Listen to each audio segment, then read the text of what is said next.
सिर्फ एक mobile phone क्या आर्यन खान की जिंदगी की सबसे बड़ी मुसीबत बनने वाला है। एक मोबाइल फोन शाहरुख खान की सालों की शोहरत को धूल में मिलाने वाला है। आर्यन का एक मोबाइल फोन बॉलीवुड के सारे नशेड़ी ए लिस्टर सेलिब्रिटीज के होश ठिकाने लगाने वाला है।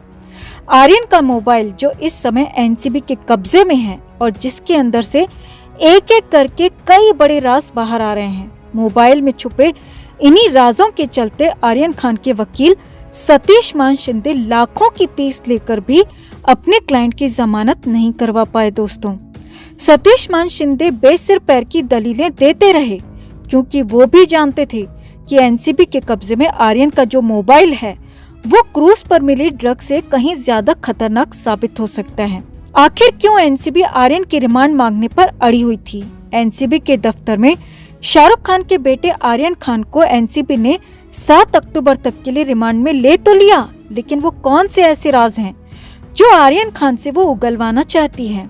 जिस आर्यन खान के पास से उनके वकील के मुताबिक ड्रग बरामद ही नहीं हुई, जो सिर्फ पार्टी में सेलिब्रिटी गेस्ट बनकर पहुंचा था, उसकी जमानत में क्या है वो बड़ी अड़चन जिसने शाहरुख की नींद तक उड़ा दी है, जिसने बॉलीवुड के सारे ए लिस्टर नशेड़ियों को इन दिनों चौकन्ना कर दिया है? इन सवालों का जवाब आपको बता देगा कि क्यों 1 साल से एनसीबी के धड़ाधड़ एक्शन में होने के बाद भी बॉलीवुड में ड्रग्स का कारोबार धड़ल्ले से चल रहा है। क्यों किसी बड़े सेलिब्रिटी को ड्रग्स मामले में पकड़े जाने का कोई डर नहीं है। इसके लिए आपको आर्यन खान की गिरफ्तारी की पूरी प्रक्रिया पर एक बार और नजर डालनी होगी। एनसीबी ने साफ कहा है कि वो पिछले 1 हफ्ते से इस क्रूज पार्टी की तैयारियों पर नजर रखे हुए था, जिसकी टिकट 80,000 से 1.5 लाख रुपए तक थी। एनसीबी को पता था कि इसमें आर्यन खान शामिल होने वाला है। एनसीबी को ये भी अच्छी तरह से पता था कि ये पार्टी रईसजादों के यंग बिगड़ैल बच्चों की पार्टी है और उनके निशाने पर आर्यन खान और नशेड़ी रईसजादों की औलादें ही थीं। शाहरुख खान जैसे रसूखदार आदमी के बेटे पर हाथ डालने से पहले एनसीबी ने कितनी तैयारी की होगी, इसका आप अंदाजा भी नहीं लगा सकते। दोस्तों, ड्रग मुक्त बॉलीवुड का लक्ष्य लेकर चल रहे एनसीबी के जोनल डायरेक्टर समीर वानखेड़े पिछले साल भर से यानी सुशांत सिंह राजपूत की मौत के बाद से ड्रग एंगल की जांच कर रहे हैं।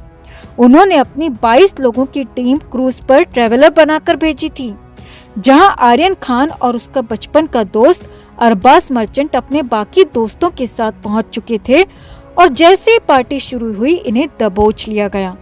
आपको याद होगा कि आर्यन के वकील सतीश मान शिंदे ने कहा था कि आर्यन खान क्रूज पर ड्रग्स क्यों बेचेंगे, वो चाहे तो पूरा क्रूज खरीद सकते हैं।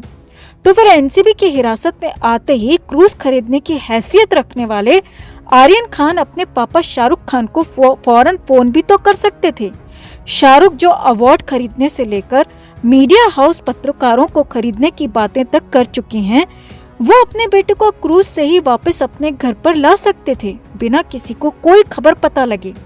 ये सच है कि शाहरुख खान इतने ताकतवर हैं कि वो एक फोन करते तो शायद मामला वहीं रफा दफा हो जाता और आर्यन का नाम तक इस मामले में नहीं आता। लेकिन समीर वानखेड़े ने पूरा प्लान इन संभावनाओं और अड़चनों को ध्यान में रखकर बनाया था। दोस्तों, रेड के दौरान समीर वानखेड़े और उनके 22 अफसरों के फोन स्विच ऑफ रखे गए थे, जिससे किसी भी ऐसे कॉल को रिसीव ही न करना पड़े जो आर्यन खान को छोड़ने का प्रेशर बनाए। आर्यन और उसके साथ पकड़े गए बाकी लोगों के मोबाइल और सामान भी फौरन जब्त कर लिए गए और उन्हें किसी से बात करने की इजाजत नहीं दी गई। इसीलिए आर्यन किसी को कॉल नहीं कर पाया और शाहरुख खान किसी से कॉल करवा नहीं पाए।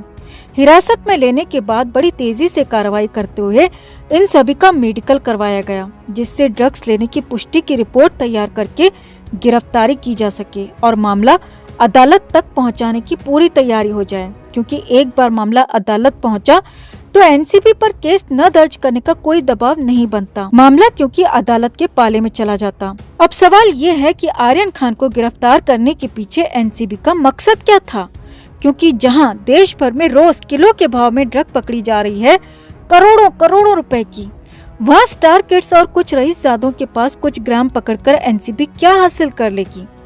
तो आपको बताते हैं दोस्तों कि एनसीबी क्या हासिल कर रही है। आर्यन खान का मोबाइल फोन और उसमें मिली जानकारी की जांच के आधार पर ही अदालत ने एनसीबी को आर्यन खान की कस्टडी दी। एनसीबी ने दावा किया था कि आर्यन के मोबाइल में कई आपत्तिजनक सामग्री मिली है। ऐसे कई लिंक्स मिले हैं जो ड्रग कनेक्शन दिखाते हैं। साथ ही एनसीबी ने आर्यन के फोन से कुछ कोड्स मिलने की बातें भी कोर्ट में कही थी, जिसकी जांच उसने बेहद जरूरी बताई थी और यही कोड्स आरोपियों और ड्रग से कनेक्शन की कड़ी बन रहे हैं।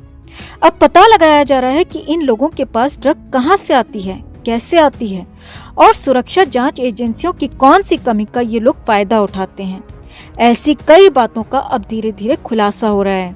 एनसीबी के मुताबिक सोशल मीडिया को दुनिया मानने वाली इस जनरेशन के लिए WhatsApp chat, Instagram, Telegram, social media के दूसरे माध्यम इन दिनों ड्रग का सौदा करने के बड़े प्लेटफॉर्म्स बनते जा रहे हैं।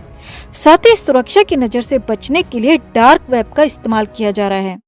बॉलीवुड के बड़े सेलिब्रिटीज, खास तौर से यंग जनरेशन, इन दिनों ड्रग्स की खरीद फरोख्त के लिए डार्क वेब का इस्तेमाल कर रही है, जिसे कोड वर्ड में दुकान कहा जाता है और पेडलर को गप्पी।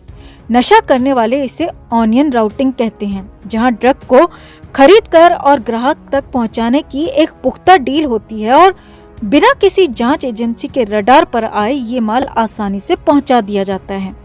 यानी एनसीबी पेडलर को पकड़कर माल तो जब्त कर लेती है, लेकिन डीलिंग कहां और कैसे हुई इस तक पहुंचना मुश्किल हो जाता है।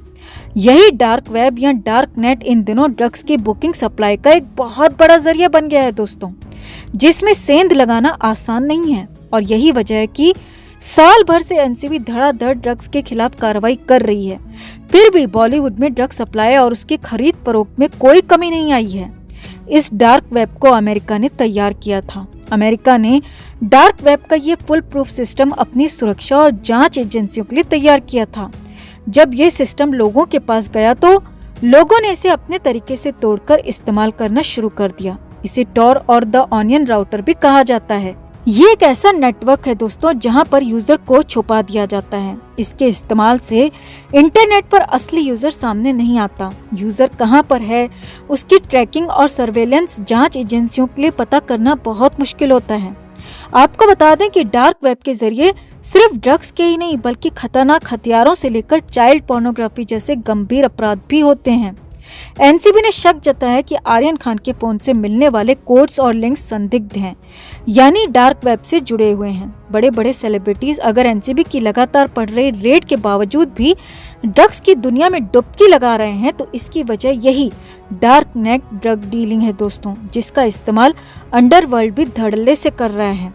एनसीबी के लिए इसी जाल को तोड़ना इस समय सबसे बड़ी चुनौती है और यही वजह है कि शाहरुख खान के बेटे को एनसीबी ने गिरफ्तार किया, तो पूरी रिसर्च और तैयारी के साथ।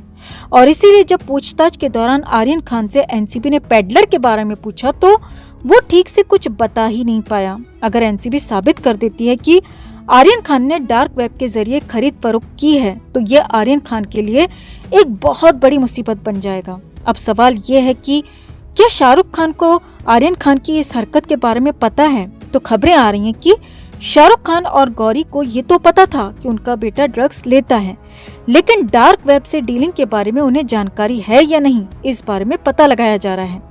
वैसे आपको बता दें दोस्तों कि एनसीबी से पूछताछ में आर्यन ने ये भी बताया है कि उनके पापा काफी बिजी रहते हैं और कई बार तो उन्हें अपने पापा से मिलने के लिए उनकी मैनेजर पूजा से अपॉइंटमेंट लेना पड़ता है, जिसका उन पर असर पड़ता है। इसी के बाद से लोग शाहरुख खान की पेरेंटिंग पर भी सवाल उठाने लगे हैं। शाहरुख खान हमेशा ही अपनी कामयाबी के लिए अपनी मेहनत को जिम्मेदार बताते रहे हैं, लेकिन अगर कामयाबी की कीमत बच्चों की जिंदगी को दांव पर लगा दे तो ऐसी कामयाबी किस काम की दोस्तों। अगर पता होने के बावजूद भी शाहरुख और गौरी खान ने अपने बेटे को ड्रग्स लेने से नहीं रोका तो वो देश के लोगों के लिए मिसाल कैसे बन सकते हैं। फिलहाल आर्यन खान के क्रूज केस के चलते शाहरुख खान की 30 साल की मेहनत, शोहरत और इमेज दांव पर लग चुकी है।